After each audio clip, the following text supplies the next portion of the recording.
Prayer of Healing. They changed this. Okay. I am extremely curious what the fuck they did with this. Here's a new version of the Prayer of Healing spell. I'm going to look up the original one, because I don't, for the love of God, remember what Prayer of Healing does. I'm going to be perfectly honest. I also have didn't they change this a couple of times? Prayer of Healing? I feel like they did. Is it even in the original? It's not in the original. It's not even in the original Player's Handbook. I forgot. Prayer of Healing 5e. Let's look. Let's have a look. All right. So the new one. Prayer of Healing, second level Abjuration. Used to be Evocation. Casting time 10 minutes. Still the same. Range 30 feet. Component V. Still the same. Duration instantaneous. You utter an extended prayer of restoration. Choose a number of willing creature equal to your spellcasting ability modifier, minimum of 1. And each of those creatures who remains within the spell for the spell's entire casting gains the benefit of a short rest and also regains 2d8 hit points. A creature can't be affected by the spell again until that creature finishes a long rest. Okay. They buffed this. No, they didn't. Wait, hold on. Okay. So here's the things that changed. One, it now is you choose a number of willing creatures equal to your spellcasting ability modifier, minimum of 1. Originally, this just used to be 6, right? So assuming that you get this at 3rd level, with point buy at max, you're going to be playing a Cleric or whatever with 16, which means you're going to need to cast this twice to get the same number of targets. Second of all, the original Prayer of Healing gave you 2d8 hit points plus your wisdom, your spellcasting ability modifier. I don't know why I'm saying wisdom. Your spellcasting ability modifier, so you get a little bit less healing out of it. However, the big thing is that Prayer of Healing now allows these people to take a short rest once. So pretty much you can give, even at level, you can give your players a 10-minute short rest. Huh.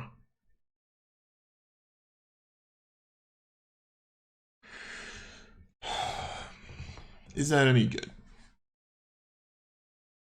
Here's the big question. Here's my big question, right? There are definitely situations, definitely, not going to disagree with that. How many situations are you going to have where you can take a 10-minute break, but you can't take an hour break? And that's going to seem really weird to say, but it is a big thing. Because I don't feel like in D&D the difference between 10 minutes and an hour is that big.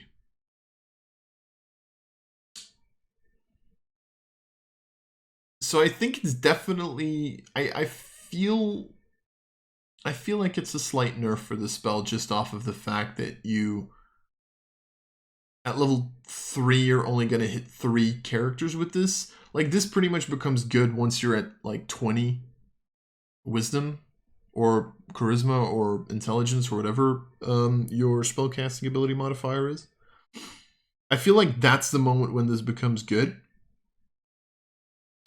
If you have a well, it depends. If you have a party of 4, then technically it's good at level 4. It also becomes better, of course, if you have if you're using 46 drop lowest, or just another stat area, I guess. Yeah, I don't know. I definitely don't dislike it. Definitely not. But yeah, I don't know how much value this is going to give you, personally. So I don't know.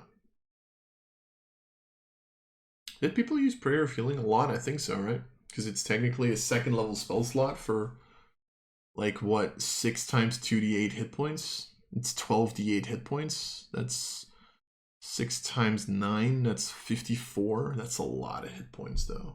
Like, God. Yeah, I think that I think this is a nerf, honestly. Probably a necessary one because it's a pretty good spell, but it's a nerf. Almost definitely a nerf. Anyway, it doesn't really matter. Well, it does matter. Of course it matters. Excuse me. Priest pack.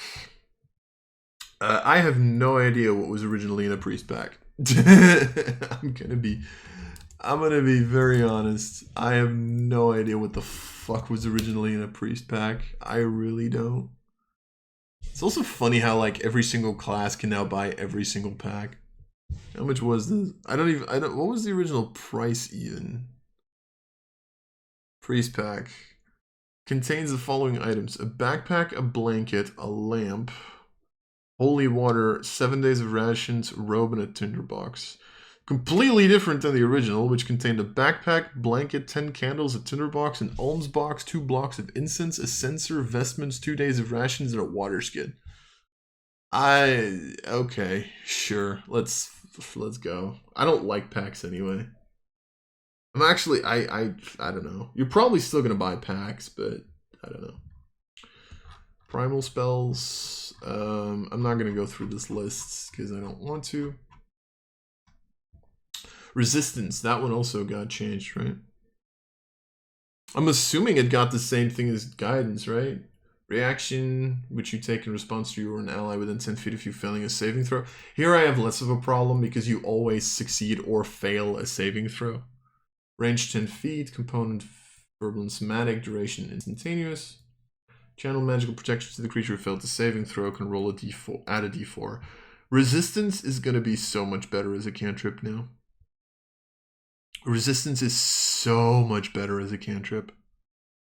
It's actually insane. The 10 feet's not a lot, I will say that. Like, 10 feet's not a lot, but this, like, with this change, because I'm actually going to look, did resistance get changed previously? I would assume so. No, it didn't. Didn't it? Oh no, resistance hadn't been changed last time, apparently. Oh god, they actually changed resistance. Okay. No, but I like this. I actually do like this. I don't know about the 10 feet. 10 feet is not a lot. Like, let's be fucking honest about this. 10 feet is 2 squares. Like, once you get to like level 5 and creatures start throwing fireball at you, and you know, you don't want to be 10 feet away from one another, right? But I think if you have like 2 frontline clerics who are really like, or like a frontline cleric with like a barbarian or whatever, and you want to protect them from, you know, I don't know, like a whole person or whatever, then resistance is not bad. Plus it works on yourself. You can technically use it on yourself to give yourself like half advantage on a saving throw. Actually, no, resistance is just good. It's a protective cantrip. Like, don't get me wrong, I think against like a fireball or a thunder wave or something like that, absorb elements is still going to be way better of a spell. But I'm starting to think if we're going to go, because I'm assuming the divine spell list doesn't have that, right? Like divine is not going to have something like absorb elements, I would assume. Like, what do you have? Oh, fuck. I scrolled too far. Okay. Bane, Bless, Command, Compel, Duel, Cure, Detect. Yeah, like, it's not going to be in here. So, like, you're not using spells like Shield, like Absorb Elements, like, I don't even think, there's not even a single fucking reaction spell in here. So I'm honestly, like, it's probably better to do that. Like, on a wizard, you're not going to take resistance because they're probably going to use things like shield, absorb elements, hellish rebuke on a warlock or whatever. And they're going to get more value out of it. Whereas on a cleric, I think resistance is just good. Also, I don't even think wizards can take resistance, so. I think resistance is going to be really good. I think it's good. Like, it's half advantage. On average, this is plus 2.5 to your roll. That's just worth it, I think. I think clerics, like, level 1 cleric, like, pick up resistance, guidance, and Sacred Flame or Toll the Dead. Yeah, I think that could be pretty good. I mean, don't get me wrong. This isn't going to change the fucking world, right? You're still going to be very dependent on your D20 roll and whatever save you're making, but you know. Anyway, ritual casting still the same. Search, I'm assuming, is just make a perception check. Did they change search? I'm assuming not. Nope. Change spiritual weapon. We're still getting to that part. Search table suggests search skills. Sure. Insight, medicine, perception, survival. Sure. I mean, yeah. Short sword is now a simple weapon. Right. I like that. How did slow work again? You just spend 1 extra feet of movement for every foot you've moved using your speed, right? Yeah. That's the only thing that happens. Oh no. Attack rolls against you have advantage. Oh right. If you move while dragging someone, the attacks of opportunities against you are at advantage, though. Right. That's good to know. And you have disadvantage on dexterity saving throws. Pretty much you can't walk over a trap and, like, save yourself as you're dragging someone. Cool. Yeah, no, that. Yeah, right. I forgot about this. That's why I wanted to check it. Spiritual weapon. I am extremely curious. I know about this part, and I'm not a fan. Gonna be perfectly honest. That was the thing that made spiritual weapon a good spell, right? Let's be honest about this. Like, I don't want to be Debbie Downer, but that's the thing that made spiritual weapon a good spell, I think. In it. All right. Let's have a look. All right. So, bonus action, 60 feet, verbal and somatic, concentration up to a minute.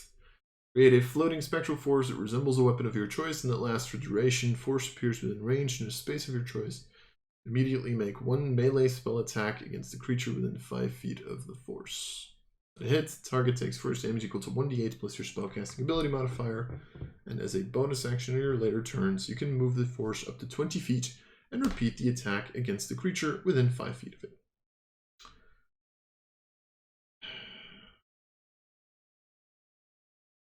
Okay, so what changed? 2 things. 1, it became concentration, which just destroys the spell, honestly. Don't get me wrong, it's not useless. It's not because spiritual weapon is now concentration that nobody's going to use it anymore. It's still a good spell.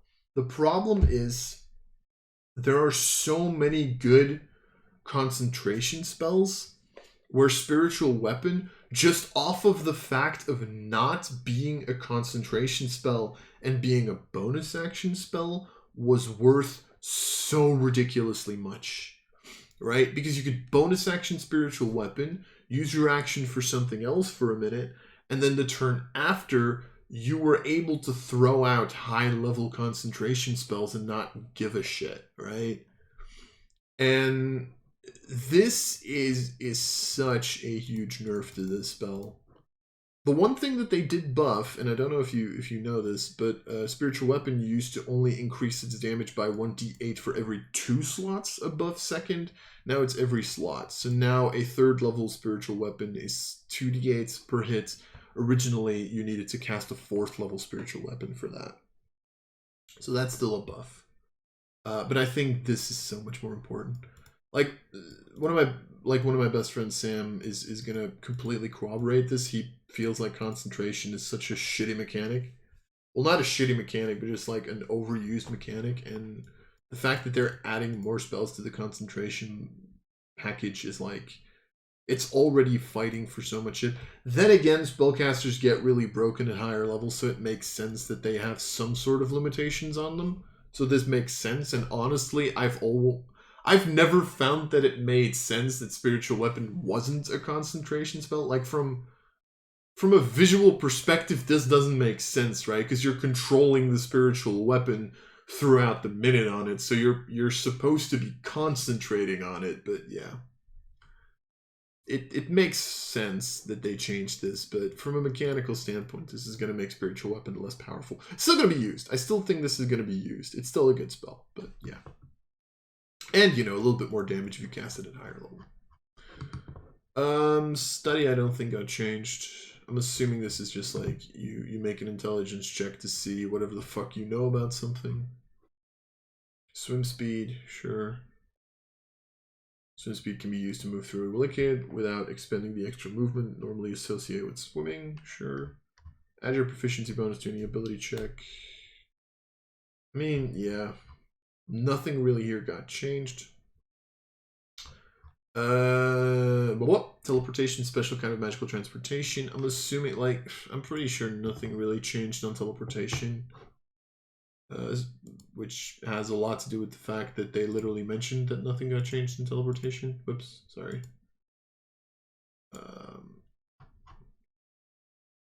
You teleport, right? You don't take opportunity attacks. Yeah. Not going to spend more time on this. Tremor Stones didn't get changed. And then True Sight. True Sight wasn't even in the previous one, so I'm happy that they specified this finally. I'm actually really happy that they specified True Sight. I always found it really difficult to know when something was True Sight. Okay, a target with True Sight has enhanced vision within a specified range. Within that range, the creature's vision pierces through the following. Darkness, you can see in normal and magical darkness. You can see invisible creatures and objects.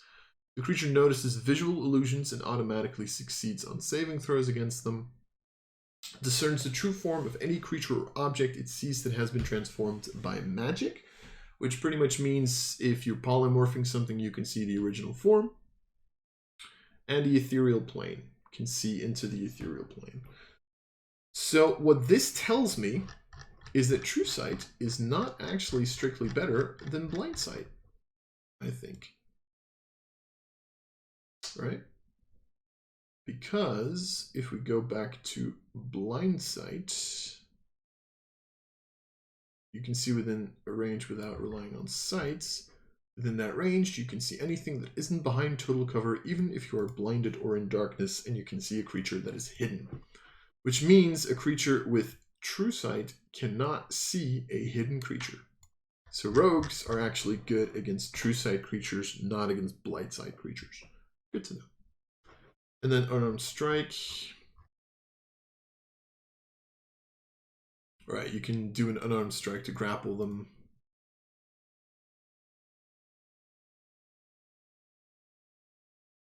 Wait, how did Ardling work? Hold on. I just thought about something. How did the Ardling thing work?